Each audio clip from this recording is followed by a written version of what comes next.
Good afternoon, guys, and welcome to the Legends Show here with the Power Voices. And going to be a new week for us today because we got a lot to talk about, guys. It's going to be fun. It's going to be entertaining. But probably more than anything, it's going to be fascinating. And I got to start off by congratulating LaDainian Tomlinson. I got to start off and congratulate Kurt Warner, the entire 2008 crop of guys that went into the Hall of Fame. All I can say to you is congratulations, job well done. And then we got to talk about the party. Oh my God.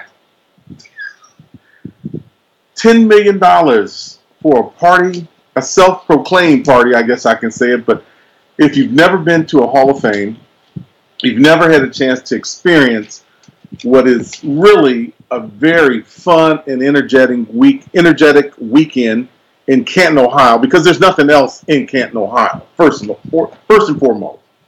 But what made it even special this time, every year the Hall of Fame is there. Every year guys come in, they find a facility, they have their own little private, basically celebratory party. And this year, it reached all new heights. I don't think any owner has taken it to the Jerryisms as Jerry Jones did this past year.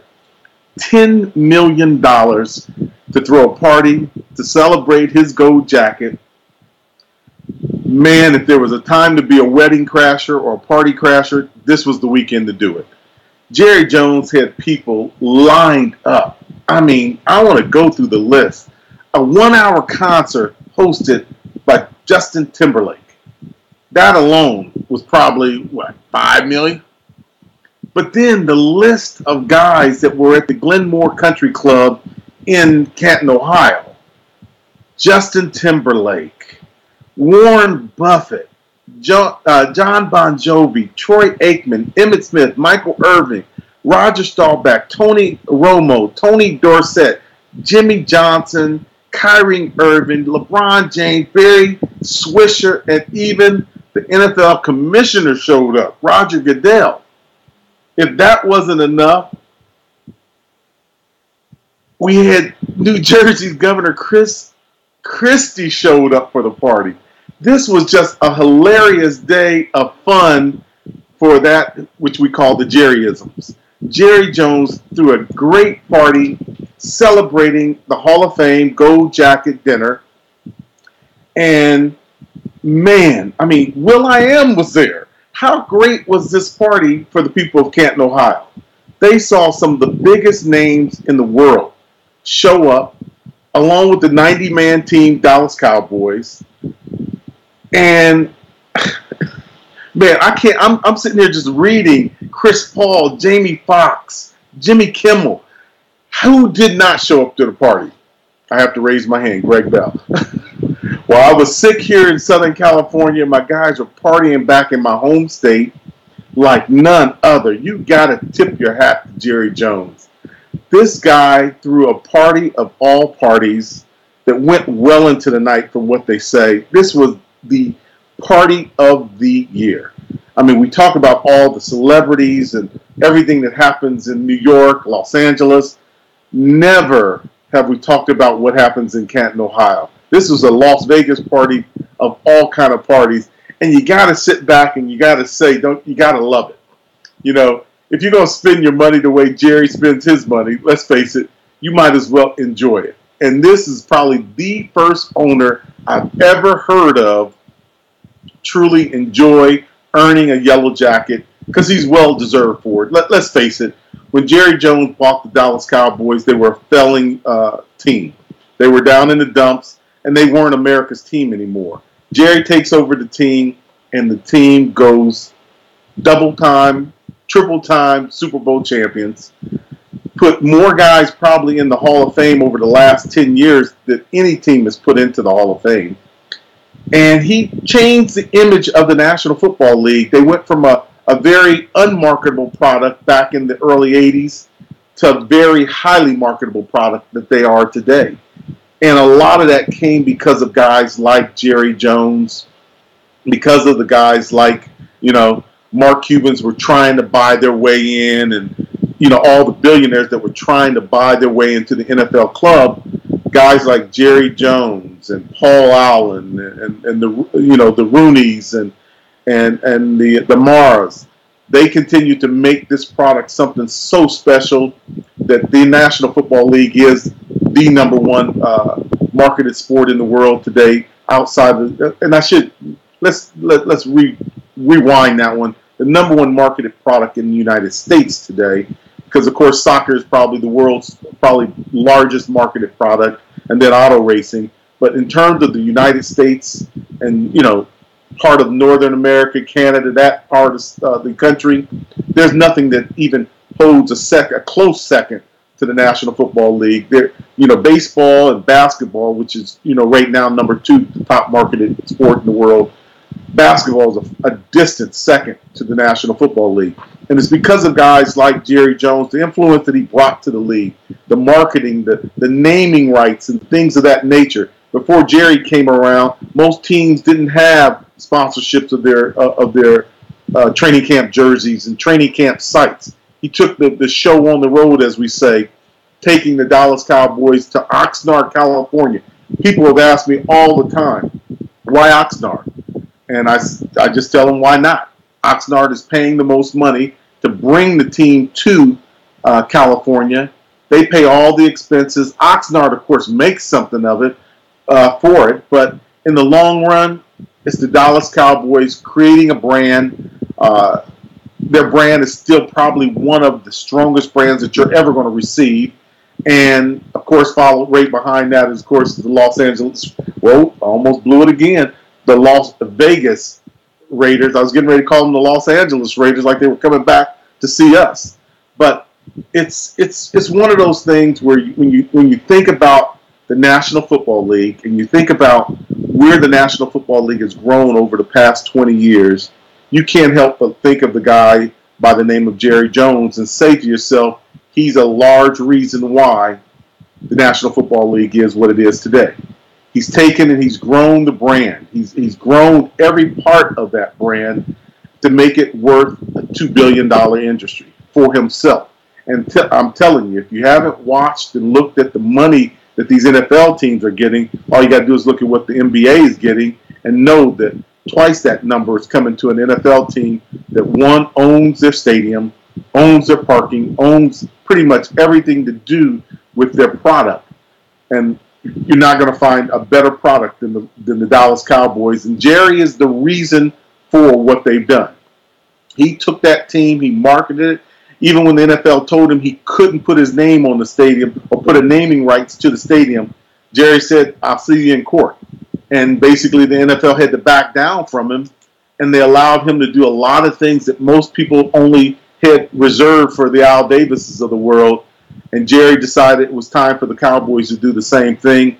And because of that cavalier attitude that I can win this regardless of who I'm fighting kind of attitude that Jerry Jones took, he took the Cowboys to a completely new level. He took them to a realm that pretty much no other team really has today. That, the only person that you can think was anywhere close was a guy like the name of Al Davis when he did the same thing up in Oakland and here in Los Angeles. So hats off to Jerry Jones. Man, I can't help but say this is the kind of owner that most guys would love to play for, because literally to have a owner throw a $10 million party and invite the people that he invited, and I didn't even talk about the former presidents that supposedly popped in and made an appearance at the party as well. So it's just a mind-boggling to see an owner do what he did and enjoy it. Some of these guys are so stiff around the collar. You never, ever see a guy just enjoy what he does.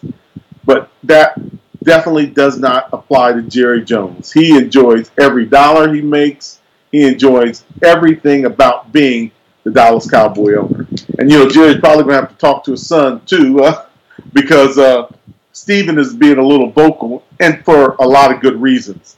Hey guys, this is Greg Bell. You're listening to the Legends Community Show here on the Power of Voices, and a lot to talk about this week. I mean, I'm going to run down through a few lists. I just had to get the Jerry Jones bash off the top of the list because it was just great to hear about this party and to hear all the fun that they were having.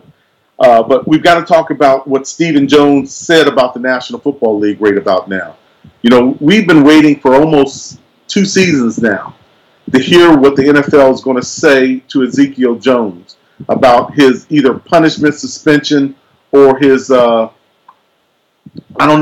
on the hand for what has occurred over the past 16, 18 months. But like Stephen Jones said, at what point do we have to say we got to move? You got to make a decision. The NFL is taking this czarism that they are the beginning, the end, and all in between. So they make the rules, they decide the rules, and they make the punishments. But at some point, you got to allow these players to move on with their life. And the NFL is holding Ezekiel Elliott now. It's been almost 18 months. He's already been cleared of the domestic violence from the police point of view. But, of course, that makes no difference to the National Football League. They have their own point of view. And with all the things that are happening with Ezekiel, punching the guy in the club, driving 100 miles an hour in a sports car, all the things that he's doing to tarnish the star, Stephen Jones makes a legitimate point. We've got to make a decision. You've got to let us know, let the player know if you plan to suspend him 1 game, 4 games, whatever it is. You need this time to let it know. And then you got to talk about the fact that earlier this week, Tom Brady turned 40. So much talk is being talked about the fact that there has not been one 40-year-old quarterback that's been truly successful or on the rise. Every 40-year-old quarterback that actually goes in, and when we say 40, we're not talking about a lot. You're talking about guys like Warren Moon, Vinny Testaverde, Brett Favre. Those are just 3 that have actually played after the age of 40. And none of them had the kind of success they had in their 30s. But then you've got a guy by the name of Tom Brady, who's eating better, who's training better, who says that he feels better today than he did 10 years ago. And based on the way he played last year, you might be speculating, well, if he duplicates anything close to what he did last year, then he's playing his butt off. Well, the question that so many people are having right about now is, when is when? Who is the person that's going to step into Tom's locker room or step into Bill Belichick's seat and say, hey, do you think we've gone far enough? And so many people are asking, because let's be honest, players don't know when to say when. And I say that because look at Jay Cutler. I guess that's a good segue. Look at Jay Cutler. I mean, let's be honest. At $10 million, even a woman who can't throw a football, if somebody offers it to her, she gonna take it. She ain't caring. It's $10 million. And here's a situation where Jay Cutler has been on the decline for the last 4 or 5 years. And his product on the field demonstrates that decline. He decides in October, November, that maybe I go into the booth. And then, of course, when Tony Romo decides in February that he would go into the booth, Cutler decides to take his chance. He decides to retire. He goes into the booth. But long and behold, Ryan Tannehill goes down again. Miami Dolphins need a quarterback. Offensive quarterbacks work with Jay Cutler. Jay's best year in the last 2 or 3 years was with this offensive coordinator. Oh, we need Jay Cutler. And the word on the street is that $7 million didn't even make him blink. $8 million didn't even get him a return phone call. But finally, at about $9 million, Jay Cutler said that we can talk. And he turned down the $9 million from what the word is on the street. But the magic number was $10 million guaranteed for 1 year contract. And now Jay Cutler is back out of retirement. and back into the National Football League. And he is $10 million richer because it's all guaranteed now. And the question that so many people have is, was that a bad decision? Does he know that he was on the decline? And could Tom Brady be taking a chance? And remember this, guy. Tom Brady is 40. Jay Cutler's like 37, 36. He's nowhere near close to the 40 number. And the question that everyone is having is that, will Tom know when it's time for Tom Brady to step down? Because, of course, if you listen to Tom Brady, he's talking 42, possibly making it to 45. He loves the game of football. He doesn't take a great number of hits, even though last year he took a few to the point where his wife actually said he got a concussion. And, of course, there's nobody that's forceful enough to say, hey, did you have a concussion or not? Because Brady basically said, it's none of your business. And that's pretty bold statement coming from Tom Brady. But the question that so many people are having is, when is when for these guys? And if you hear some of the minds like, Bill Polian, some of the great minds that are GMs that have been around the National Football League that are commentators now, they all basically say 40 was that number. And so this is going to probably be one of the more interesting years for a few facts. We got so many teams that are trying to make this climb back up into, out of the abyss. The Chargers, the Rams, all these teams that are struggling down at the 3-win, 4-win teams. And, of course, with teams shuffling and moving from Oakland to Vegas, San Diego to L.A., and now you've got this 40-year-old player who just coming off of a Super Bowl win, Super Bowl MVP, mysteriously or supposedly had a concussion over the course of the year, but now it says he feels better today than he did 5-10 years ago. And the question is 40 going to be the number? And my prediction, guys, 40 ain't the number. I see nothing but shining ropes and shining stars and more trophies for the New England Patriots, because outside of the Los Angeles Raiders, I'm not sure what team has the capability of going up against the New England Patriots right now. I mean, they walked through the league pretty simple and pretty easily last year. And on top of that, they really didn't lose anything. They've been able to maintain and keep quality players in the backfield, at the receiving corps. And here's the funniest part about the New England Patriots. We talk about the receiving corps. Outside of Edelman and some of the other ones who have come in, they're a pretty no-name team. And Tom Brady has been able to function at a high level, at a high proficiency. We're talking about a guy who averages over 76% passing completion. And he's doing it with guys not like, when he hit Randy Moss or some of the other guys that have passed through there. But, he didn't have stars his whole career like Randy Moss. And he consistently is a 4,000-plus yard passer. No, you're never going to see Tom Brady with 5,600 yards like Drew Brees or some of the other quarterbacks who put up a lot of yards but don't get a lot of hardware. But Tom Brady is a 40-year-old quarterback, and Drew Brees is coming up the rear on that as well. And it's pretty amazing because a lot of times we kind of think about where he started. He was a 6th-round draft pick. Believe it or not, LaDainian Tomlinson was in the same draft as Tom Brady, some 18 years ago? And look at the difference in the two of them today. So it's one of those kind of things where you start talking about, how far he's come and the things that Tom Brady has continued to prove everybody wrong. It's just going to be such an interesting season as we round out. And guys, the season's here.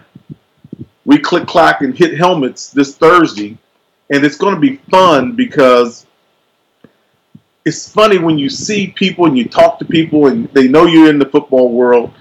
They talk football 12 months out of the year. And it's like since the Super Bowl ended, the question has been, can Tom Brady continue the high level? Where the Raiders going to be, and what do you think about having two teams in Los Angeles now? So it's just been a constant talk about football for over 12 months now, and now we're less than 3-4 days from our Thursday night game, from our Saturday preseason that starts this week. This is the first preseason weekend, and it's just great to have football back here. And what can I say? It is football time. I wish I had the football soundtrack playing right about now. You're listening to the Legends Community Show here on the Power of Voices. I'm your host, Greg Bell. Ram fans, are you getting a little nervous right now? I know I am. I'm headed out to training camp tomorrow. We'll see a lot of people see what the Rams are doing right now. But, you got to be nervous when your number one player is holding out. Not only is Aaron Donald holding out, Penn's holding out, Le'Veon Bell's holding out. What do you think about some of these holdout right now? Because I'm going to be honest, of all the persons or all the players, let me say it that way, that are holding out, I don't know if I can find one more deserving than Aaron Donald right about now. Ram fans have got to be a little nervous because he is our defense. He holds down the center better than anybody in the league. He is the number one defensive player in the league, ahead of J.J. Watt and you name the defensive player. Aaron Donald is ahead of all of them. And I'll be honest, I've been in Aaron Donald's position before. When you have that brass ring in your hand, you only get one shot with the National Football League. So a lot of people are upset. He's holding out on the contract, $40,000 fines a day with his holdout. But if you're Aaron Donald and you're looking for the long term, you're looking for the brass ring. You've got to take advantage of it when you're hot. And nobody is hotter right now than Aaron Donald on the defensive front. And the Rams can afford to pay him. He deserves to be paid. And not only does he deserve to be paid, the Rams actually don't have any choice at this matter. I mean, you can say they can go play without him, but when you're 3-13 already and your defense is your strong suit, it's going to be hard to see yourself go on without Aaron Donald, who is your mainstay on your defense. And then on top of it, you're paying defensive backs, what do they call it? The franchise tags. You give a franchise tag to a defensive back, and you're giving him close to $16 million. And it's going to be hard for you to explain to me how the number one player on your team can't be in that same category as in terms of pay. So Aaron Donald, guys, I'm not one of those guys that thinks, you always have to stay a man of your word. When you sign the contract, you got to play through it. Unfortunately, that's not how the NFL has ever worked. The NFL will cut you at any point in the equation. So for Aaron Donald, I'm going to keep a light on for him, hoping that the Rams can get him signed and get him back in and on that defense as soon as possible, because the Rams right now they're in limbo. That's all I can say, for the Rams right now. Curious to see where the offense goes this year. We got a new head coach, a new offensive coordinator. So much is being focused on the offense because it has to be, because it was truly unproductive last year. So here we are again at that point in the equation. Training camp, mediocre offense, and the number one defensive player has not reported. Get nervous, Los Angeles Rams. This is where, we start to get that old saying where cheap isn't always the best way. Saving a little money here and there could be worth a sitting down and talking to. Here's where I would like to see Kevin Demoff do something that many people probably tend to think it would be a weak move, but it could probably be the strongest move he makes right now, is getting a lockdown contract for Aaron Donald, locking him down for the next 6-7 years. He's producing for you at a high rate. And let's keep that apple cart full instead of letting some of the apples, slip out the back. The Raiders. I was up in Napa for the Raiders training camp earlier this season. And the Raiders are sitting in a really funny predicament. You know, we've done so much from an offensive standpoint to build this team, and had the quarterback not gone down last year, David Carr, there's a good likelihood that the Las Vegas, that's going to be hard when it comes around, because so many people, when they go to say L, are going to say Los Angeles Raiders, but the Las Vegas Raiders, soon to be, are kind of in that predicament. Their number one offensive tackle, Donald Penn, is holding out right now, and it's cost him a lot of money. But Donald made a mistake a year ago by signing a 2-year extension for $12.5 million with upwards of $14 million in incentives, and he's still got 1 year left on that contract. So the problem that most people are having is that, you know what, you gotta be a man of your word. And here again, I say to you guys, the NFL has never been a man of their word. You know, just because they sign a contract doesn't mean they won't cut you, trade you, or get rid of you. And Donald Penn is probably, if not probably, the best tackle in the league. He's one of the top 3. So he's trying to put himself in a future position where he doesn't have to come back to the table. And, you know, at 34 years old, he ain't got a ton of years left. So if I'm Donald Penn, I got to tip my hat to Donald as well. Reggie McKenzie's my guy. Me and Reggie played together when we were at the Raiders. And, you know, Reggie's trying to fight his way through and get this situation under control. But if you're Donald Penn, you're protecting the backside for David Carr. And the one thing the Raiders have is an outstanding line, an outstanding offense. So if you're Donald Penn right now and you're holding out, you got to hold out, you know. And they're not holding out for a few thousand here or there. They're holding out for pretty much about $20-30 million, and that's worth fighting the fight. So the Raiders, like the Rams, have got to get Donald Penn in just as much as we've got to get Aaron Donald in for the Rams. Donald Penn holds down a really important spot for the Raiders, and without him, I'm sure David Carr is not going to be as secure. They're still going to, you know, they got to replace him, but he won't be as secure as he would be right now. And coming off of a knee injury that David Carr had, the last thing he wants on his mind is that his number one tackle, his left tackle, isn't where he's supposed to be. And I'll tell you what, the training camp wasn't quite the same. You know, you didn't see that hair flying from underneath the helmet, and you didn't see this imposing figure. Because Donald Penn is a very, very big left tackle.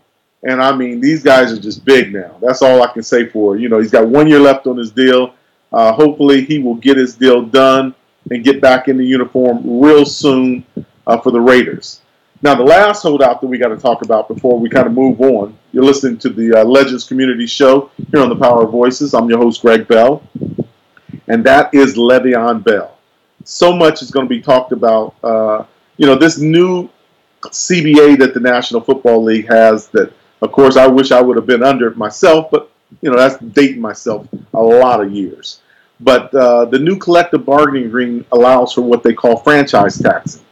And a lot of these guys are taking advantage of really what that franchise tax can do franchise tag can do for them in the long run. Guy like Le'Veon Bell. Le'Veon is, you know, was pretty much already agreed that he's going to take the 1 year deal. He's going to make somewhere up to $16 million. But he is doing pretty much like most of the guys who have been putting these tags on them have been doing.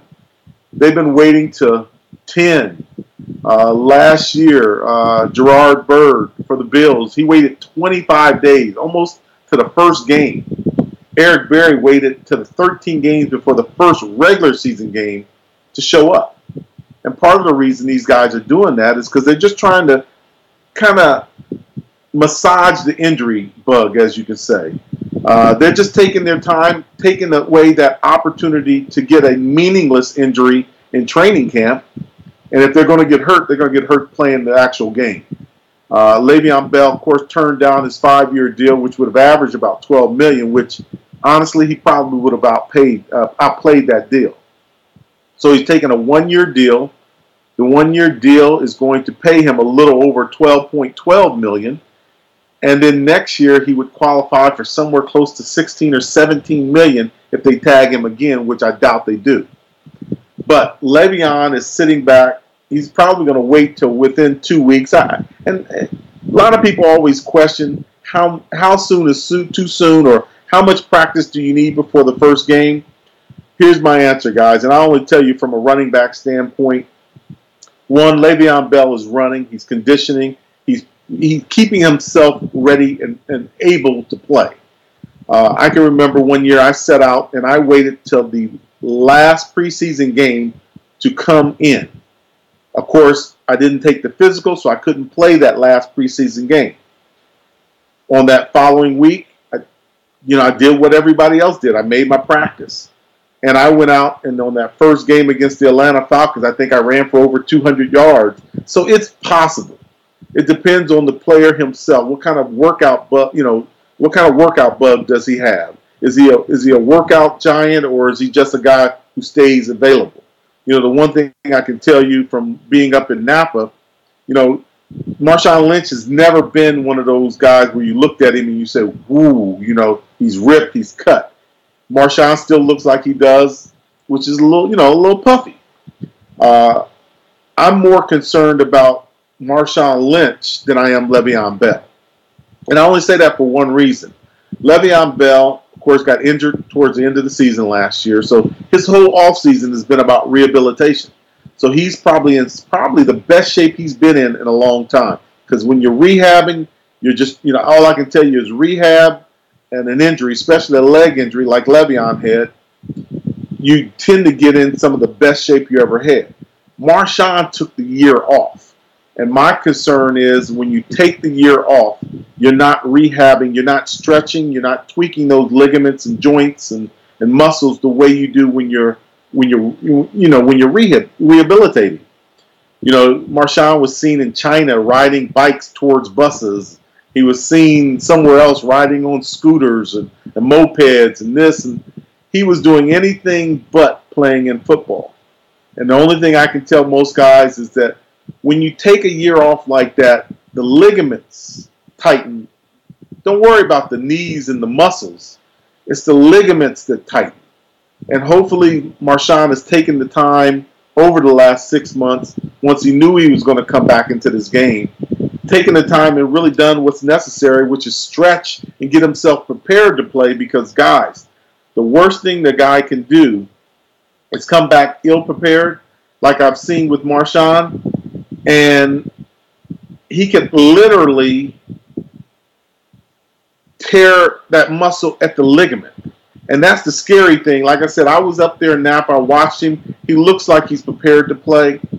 But the body can tell you, it can tell you really quickly how prepared you are. I remember when I took 1 year off, I was planning on retiring, and I decided that I'd go back and play a year with Green Bay. And, man, your body feels old. 1 year off, especially when you've been in the league for a decade, like Marshawn, like myself. I've been in the league for 10 years, and to take a year off and to come and play probably was the most difficult thing I actually tried to do and was incapable of doing. So right now, I'm more concerned about Marshawn Lynch than I am Le'Veon Bell. And Le'Veon Bell, if you don't report until Tuesday of the first game, I think he'll be okay, because he's been preparing himself to play since he hurt his leg last year, the last game of the season. So it's going to be real interesting. It's going to just be a great football year, and I'm just excited to see where it's going to go. A lot of things to talk about. I want to talk about Jay Cutler now. You're listening to the Legends Community Show here on the Power of Voices. I'm your host, Greg Bell. Let's talk about Jay Cutler. And if you're talking about Jay Cutler, guys, you're going to probably at some point in the equation start talking about Colin Kaepernick. Just so you know, Collins is being, supported by a civil rights organization on the 23rd of August. I know that many people heard that Spike Lee was hosting this thing.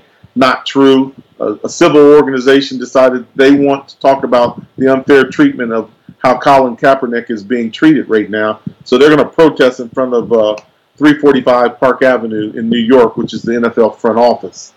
And here's the thing I have to say about Colin Kaepernick before I go back to really talking about Jay Cutler. I don't know if he's being unfairly treated or he's just being ostracized. And I don't know if you want to look at them as the same, but not everybody has the same views.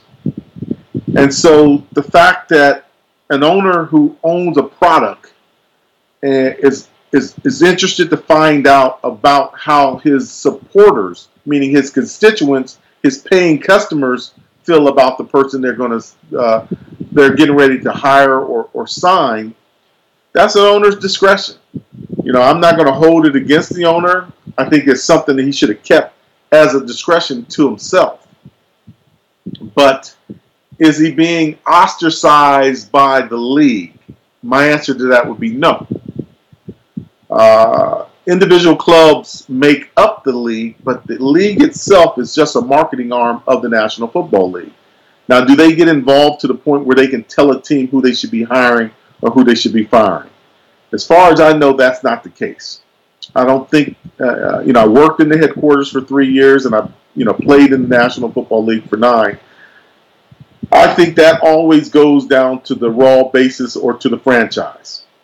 So picketing in front of the National Football League office is not going to do anything. It's a moot point. If you want to picket in front of the Baltimore Ravens. The team that had an opportunity to sign him and decided that, my fans didn't want it, so I'm not going to do it. This is the same organization that, I could go through the list of things of players on the Ravens that they never did what this guy just did. Steve Bisciotti, he just did something that made no sense to me and to a lot of other people. But it'd be interesting, I hear it a lot of times. Everybody's always quick to point out, 345 Park Avenue. And they're really just the marketing arm of the National Football League. They're not the individual team. And there's very little that you can do or say at that office on Park Avenue in the middle of, New Manhattan that you're going to really accomplish or get across to the 32 owners. 32 owners are only concerned about what's happening within their 100-mile radius. So if you're really trying to get Colin Kaepernick on a team, maybe you should be, picketing in front of Baltimore or, nothing against Miami, but, picket in front of Miami. Because, yes, Jay Cutler has worked with this offensive coordinator before, but Jay Cutler is not a good quarterback. Over his career, he's averaged 61%. He threw more interceptions. You're guaranteed to get an interception pretty much after he threw a touchdown. I think he threw for 206 touchdowns and 149 interceptions. Now, mind you, Colin Kaepernick's numbers aren't too much better. Colin's been around 6 years. Jay Cutler's been around almost 13, 14 years. So, you're getting an experienced quarterback in Jay Cutler. And I understand what Miami was thinking and doing. But I think LaDainian Tomlinson said it best. He doesn't think Jay's mind was 100% in the football. And he probably should have stayed in the booth. And I hate to say it, I think that would be for any guy who's in that position. But like they always said when I was young, money talks. And when you start talking about $10 million, whether he gets hurt the first game or the last game, or if he plays great or doesn't play great, $10 million to play football is $10 million to play football. And let's remember one thing about Jay Cutler. He loves playing the game. It's hard to walk you away from the game the way he did, thinking that he was capable of playing, but then deciding, oh, well, you know what? I'm just going to go ahead. Why take the pain? Let's just go make this money. And $10 million sounds a heck of a lot better than probably $600,000 or $700,000 that he was going to be making with CBS. So, was it a money grab? Yes. Let's be honest about it. Jay Cutler is not going to make that big of an impact to the Miami Dolphins. And I think I've heard it said on probably 5 or 6 other networks, the only thing that Jay Cutler brings to to the Miami Dolphins is that he can actually walk into the huddle today, call plays, and actually know what the play is. Because this has the same terminology. As I said, the offense coordinator was with him 2 or 3 years ago in Chicago. So he knows the terminology. He knows where that team is going right now. But the question of whether he can help them or not, that stands to be a bigger question mark, because Miami, who of course made the playoffs last year, they were hoping to get somewhere this year, and the loss of Ryan Tannehill is really going to set them back. And I think right now, more than anything, they're hoping that Jay can just maintain where they were a year ago. And unfortunately, from this viewer's eyes, I don't think Cutler has that arm. And we know for a standpoint, he doesn't have the facial expression. That's been his downfall for over 13 years. He just doesn't always seem to be there. And it took $10 million to get him out of the booth to play for you this year, and he didn't even return your phone calls at $8 million. So I think more than anything, and anybody who's listening or thinking about where Miami sits with Jay Cutler, I think they were the wounded duck who got hit big by the game. You know, the guy who was going to cure this duck for them or heal the duck for them. Jay Cutler, $10 million. Man, when I heard that, I almost blew a gasket. Why the heck would Miami go out and sign Jay Cutler for $10 million? And yes, you know, I'm still sitting here and I'm saying to myself, could have Colin Kaepernick been a better pick for them? Just so people don't think I'm a hater, I think Jay Cutler was probably the easier choice for them. And it was easier because he understands the terminology, he understands the system. But would he have been a better selection for quarterback for them? I still think Colin Kaepernick has the tools, probably could have learned what was necessary to play in Miami. I just think the issue that everybody continues to see is, here's a guy who kneeled down in protest. And I don't know. I keep saying this all the time. I don't know what you're supposed to do if you're protesting something. You know, when you do it non-violently, non-evasive, he didn't harm or injure anyone in the protests, but he's being probably beaten and criticized more than somebody who started a fire or burned the flag. Think of the thousands of people you've seen burn the American flag that are of all colors, white, black, you name it. You see him burning the flag. He didn't denigrate the flag, and all he did was protest what he felt was a way of showing a sign of support for this protest that he had. So, you know, I scratched my head a lot because I don't know which way people in general are viewing this. You know, you hear people say that they're protesting Colin for what he did, and he didn't do anything other than he took a knee to show a sign of a protest. We've seen different protests. We've seen people turn their back to the flag. We've seen people put up a fist or raise a hand. We've seen people wear things from a protest standpoint. But all he did was take a knee. Didn't interfere with anyone's singing of the rendition. And right now, this guy is being ostracized from doing the one thing that I'm sure he loves doing, and that's playing the game of football. You don't go and perform at a level that I've seen him perform and not have some kind of love for it. So at some point, we got to look at really what's going on and ask ourselves, are we really treating this guy fairly? And I think at some point in that equation, you're probably going to say, no, I don't think we're treating him very fairly. And the guy deserves another chance to go out and play for a team in the National Football League. He doesn't need to have to go to Canada or go to Europe to play in the European American Football League. He needs that opportunity to go back to playing in the National Football League for a team that needs a good quarterback. Is he a good backup quarterback? I think he'd be a great backup quarterback and still with the ability to be a number one quarterback under the right circumstances. And let's face it, he hasn't had the right circumstances since the day that Jim Harbaugh said he was leaving San Francisco. Jim was the one who put him on the platform, gave him a system that he knew that was going to be right for Colin, and coached him to the point that he was probably probably one of the most successful quarterbacks his first 2 to 3 years in the league. I mean, taking them to a Super Bowl, no one saw that coming. And the fact that they were 1 or 2 plays away from actually being a Super Bowl champion, just my question is where would he be today had he won a Super Bowl and made that same protest? Would people still look at him at the same kind of way? That's one of those questions I would love to be able to ask people and kind of get a. You're listening to the Legends Community Show here on thepowerofvoices.com. Hey, before we get out of here, I want to talk about what's going on in Cleveland. Have you seen anything between Kyrie and LeBron James? My sister from Cleveland keeps always asking me, what's going on with the Cleveland boys? And that's the question that's going to hit everybody. If you've been on another planet, Kyrie Irving, a couple weeks ago after they lost to Golden State Warriors a month ago, came in to the owner, Dan Gilbert, and asked for a trade. And since then, all of a sudden, LeBron James has gone to Twitter. Now, I will say this: I'm not a Twitter supporter, and I'm not a Twitter hater.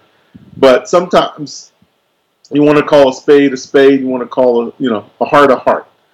And this is a little soft for me. I would rather see LeBron James do things man to man, face to face, not the social media war that I'm starting to see.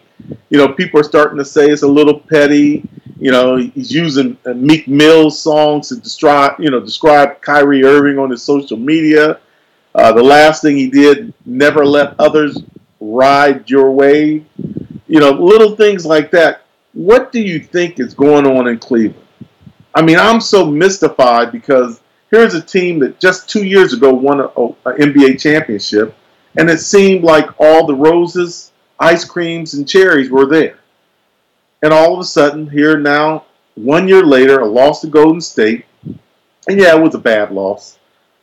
But it's like all of a sudden, Kyrie Irving, who truly is the number 2 player on that team, wants to be number 1. And whether he'll be number 1 anywhere and win a world championship is questionable. Many people tend to forget what Kyrie should actually be thanking LeBron because the year before LeBron got there, they were a pretty mediocre team.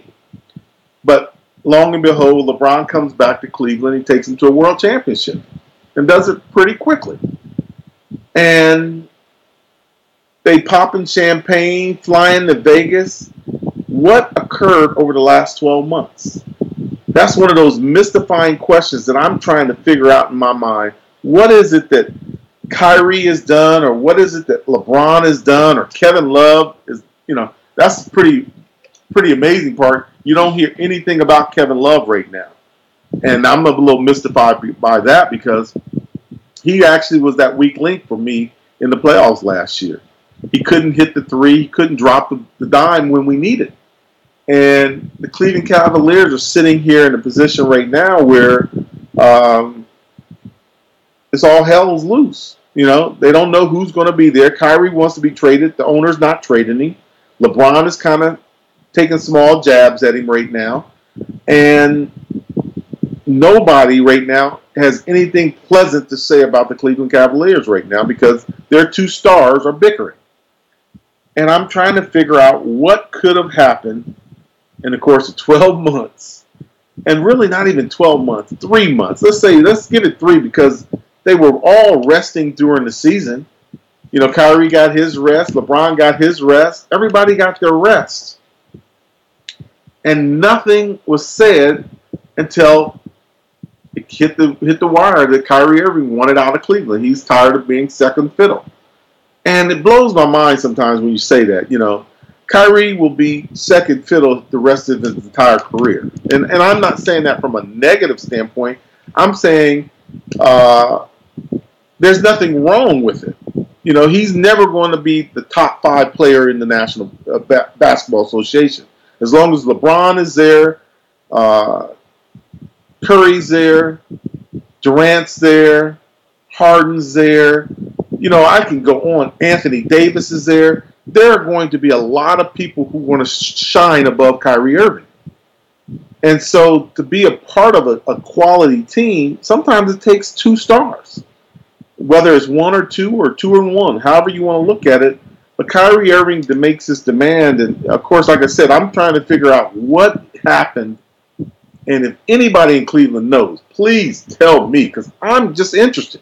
What would have occurred that would make Kyrie want to leave a situation that honestly is a pretty darn good situation? I mean, there's a good likelihood a year from now he might be the star on that team. Because, you float around all the rumors that you hear here in Los Angeles. LeBron's got 4 homes out here in Los Angeles. His boys have already moved out here. There's a great chance the kids are coming out here. He doesn't want to spend the rest of his life in snow of Ohio. It sounds like he's coming to California, which could see him playing for the Lakers or possibly the Clippers at the end of this year. He's done everything he said he would do for the city of Cleveland. Now it's about LeBron James. So if LeBron James is gone in a year, where does that leave Kyrie Irving? It leaves him on a team that, for all intent and purposes, not going to be very well, not going to be that strong. And it has him sitting in the number 1 position. So I don't know. I'm probably the most interested of anybody out there because I really like the way this team was put together earlier on before they got rid of their GM. I like all the components that were in place. And guys, there's nothing you can say about what happened last year in the finals. If Golden State is on, they're going to win 98% of the time. You've got to hit a Golden State team that isn't hitting the threes consistently, that their rebounding is poor, that you're defensing them up very strongly, causing them to take bad shots. That's any team in the National Basketball Association right now. I don't care if you're a big team, small team. They've got great shooters. And on top of having great shooters, they got workhorses underneath the basket that are doing the necessary things to kick the ball out and allow them to hit threes. You don't have to take but 23s to get to get to 90. To get to 60, excuse me. That's a lot of shots when you're shooting for 2s. Okay? So they hit threes at such a high proficiency. Don't destroy a team that really, Cleveland was the second best team in the league by a landslide. And now we got their 2 top stars harping at each other, tweeting each other negative tweets and comments or whatever. I'm not going to try and read through all the lines, but something has occurred between Kyrie Irving and LeBron James, and it's a little shaky for me, and I wish I could put my finger on it, but I sure would love to know what it is. You're listening to the Legends Community Show here on the Power of Voices. I'm your host, Greg Bell. Another week, another Jordan sighting. Jordan, I got a question for a lot of you guys. Is Jordan Spieth the next Tiger Woods or Jack Nicklaus? Arnold Palmer was a worker. Jack and Tiger were gifted golfers. And now the more I watch this Jordan Spieth, man, do I see a gifted golfer. He's 21 years old, getting ready to be the youngest player to go through the cycle. If he wins the U.S. Open this week, he will go for the cycle. And it's pretty interesting because this is the last week that the U.S. Open is going to be held in August. They're going to move it back to March next year. So it's so much going on in the world of golf. How do you rate this guy, Jordan Spieth? Is he the next Tiger Woods? Is he the next Jack Nicklaus? And is he going to be able to do what Tiger wasn't capable of doing, or I should say is incapable of doing right now? You never know. Tiger could pop up next year, win 3 more tournaments, and put himself at 25 majors, one more than anyone's put on the books so far.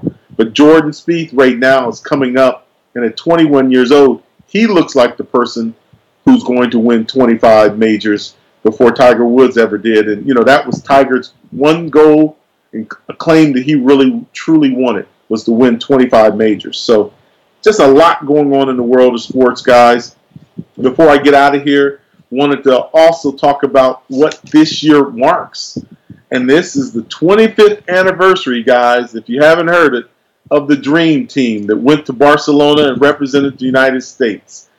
And man, what great memories to think about that team that included Bird, Jordan, Magic, even had Christian Laettner. Yeah, everybody hates Christian Laettner, right? 25 years ago, they put the first dream team together. And I got to ask any of you, do you think there'll ever be another dream team? If so, you tell me. I want to know who you think could be the next dream team that would match the Bird, Magic, Michael Jordan dream team. That and much, much more, guys. Yay. We've had a fun week here. Thanks for listening in to me. Lot going on in the world of sports, and I hope you're enjoying it right here on the Power of Voices. I'll tune in to you next week. Y'all take care.